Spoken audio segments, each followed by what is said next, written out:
नमस्कार, आप देख रहे हैं न्यूज 18 का डिजिटल प्लेटफॉर्म। मैं हूं आपके साथ सृष्टि शेखर। बात करेंगे इस वीडियो में तमिलनाडु की सत्ता के महासंग्राम के बारे में। तमिलनाडु की राजनीति इस वक्त अपने सबसे बड़े राजनीतिक ड्रामे के दौर से गुजर रही है। विधानसभा चुनाव के नतीजे आए और कई दिन बीत चुके हैं, लेकिन सत्ता की तस्वीर अब जाकर साफ होती नजर आ रही है।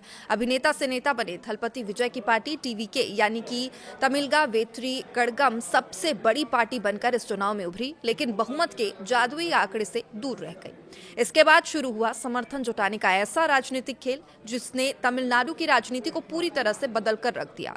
कांग्रेस ने समर्थन दिया, फिर वामपंथी दल आगे आए, भाजपा ने खुद को न्यूट्रल घोषित कर दिया और अब सबकी नजरें राजभवन पर टिकी है कि क्या विजय तमिलनाडु के अब अगले मुख्यमंत्री बनने जा रहे हैं। क्या एआईएडीएमके बीजेपी से अलग होकर नया राजनीतिक दांव खेलेगी और क्या राज्य एक नई राजनीतिक युग में प्रवेश करने वाला है। अगले कुछ मिनटों में हम आपको बताएंगे तमिलनाडु के सत्ता संग्राम की पूरी कहानी, हर राजनीतिक समीकरण और वो गणित जो तय करेगा राज्य का अगला मुख्यमंत्री कौन है।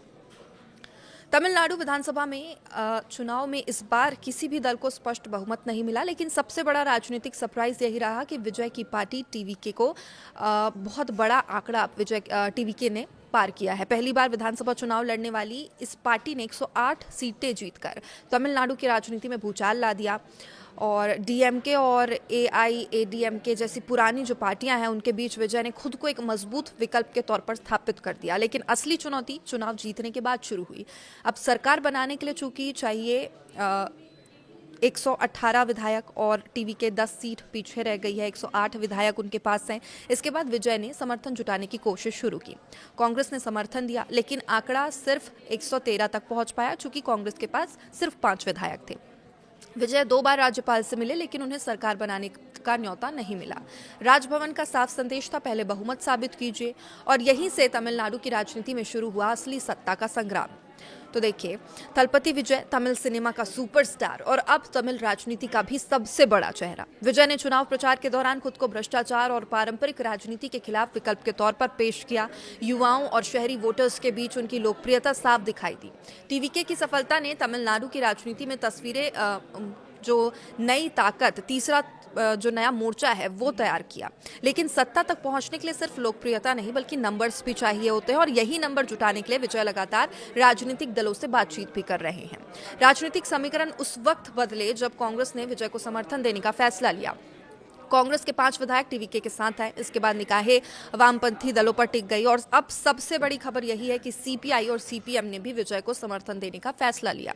सूत्रों के मुताबिक भारतीय कम्युनिस्ट पार्टी यानी सीपीआई ने बिना शर्त समर्थन पत्र सौंप दिया है। वहीं सीपीएम ने बाहरी समर्थन देने का फैसला लिया। सीटीआर निर्मल कुमार ने वामपंथी नेताओं से मुलाकात कर समर्थन पत्र हासिल किया है और भाकपा विधायक दल के नेता थली रामचंद्रन ने भी समर्थन पत्र पर हस्ताक्षर कर दिए। अब कांग्रेस और वामपंथी दलों के समर्थन के बाद विजय के पास 118 से ज्यादा विधायकों का समर्थन होने का दावा किया जा रहा है, यानी कि जादुई आंकड़ा पूरा हो गया है।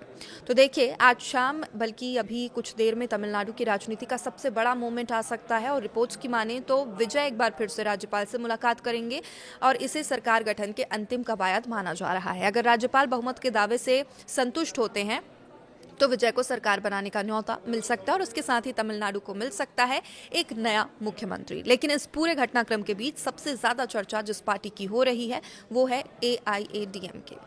तो देखिए, जयललिता के निधन के बाद एआईएडीएमके लगातार राजनीतिक संघर्ष से गुजर रही थी। पार्टी चुनाव दर लगातार कमजोर होती गई और इस बार उनके बीजेपी के साथ मिलकर चुनाव लड़ा, लेकिन सत्ता तक फिर भी नहीं पहुंच सके। अब खबर यह है कि एआईएडीएमके बीजेपी से दूरी बनाने पर विचार कर रही है। सूत्रों के मुताबिक पार्टी के भीतर ये चर्चा तेज है। बीजेपी के साथ रहने से उनका पारंपरिक वोट बैंक प्रभावित हो रहा है। कई नेताओं का मानना है कि अगर पार्टी को अपना अस्तित्व बचाना है तो उसे नए राजनीतिक समीकरण तलाशने होंगे। लेकिन सवाल यही है कि अगर एआईएडीएमके बीजेपी से अलग होती है तो वो जाएगी कहां? क्या वो डीएमके के साथ जाएगी, ये सवाल है, या फिर विजय के टीवीके के साथ एक नया गठबंधन बनाएगी? तमिलनाडु की राजनीति में इस वक्त एआईएडीएमके की भूमिका सबसे अहम मानी जा रही है, क्योंकि अगर पार्टी किसी एक पक्ष के साथ खुलकर आती है तो सत्ता का पूरा समीकरण बदल सकता है। लेकिन यहाँ एक और ट्विस्ट ये भी है। सूत्रों का दावा है कि विजय बीजेपी के साथ जुड़े दलों से खुलकर हाथ मिलाने के पक्ष में नहीं है। यानी एआईएडीएमके अगर बीजेपी के साथ रहती है तो टीवीके के साथ उसका गठबंधन जो है वो मुश्किल हो सकता है।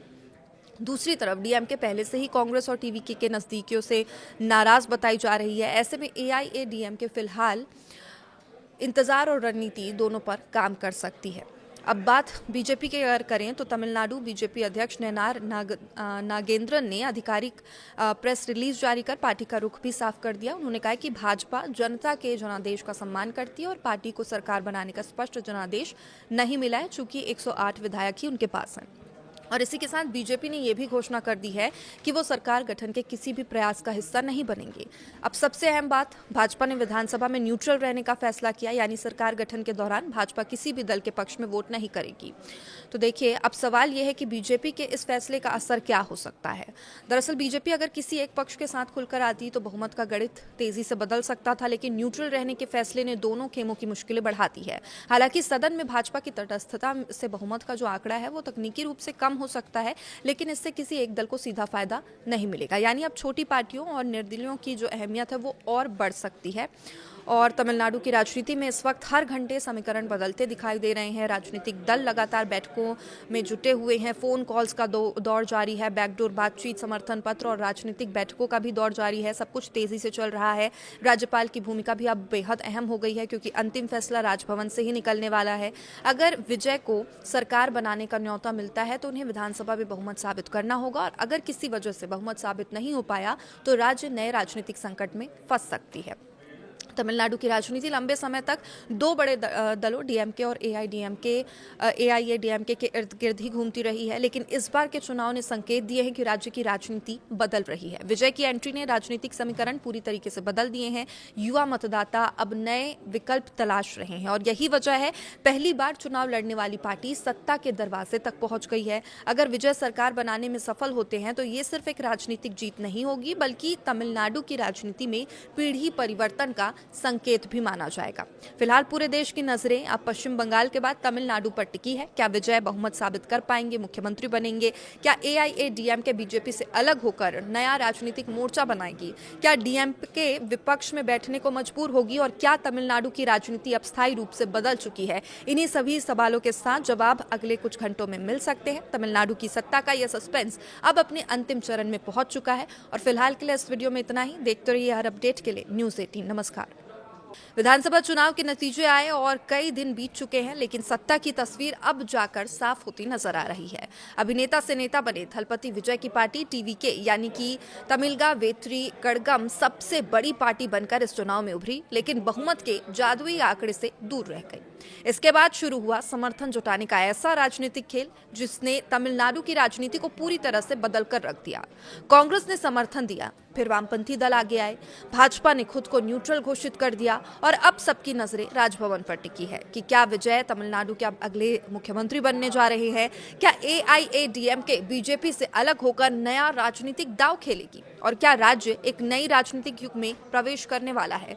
अगले कुछ मिनटों में हम आपको बताएंगे तमिलनाडु के सत्ता संग्राम की पूरी कहानी, हर राजनीतिक समीकरण और वो गणित जो तय करेगा राज्य का अगला मुख्यमंत्री कौन है।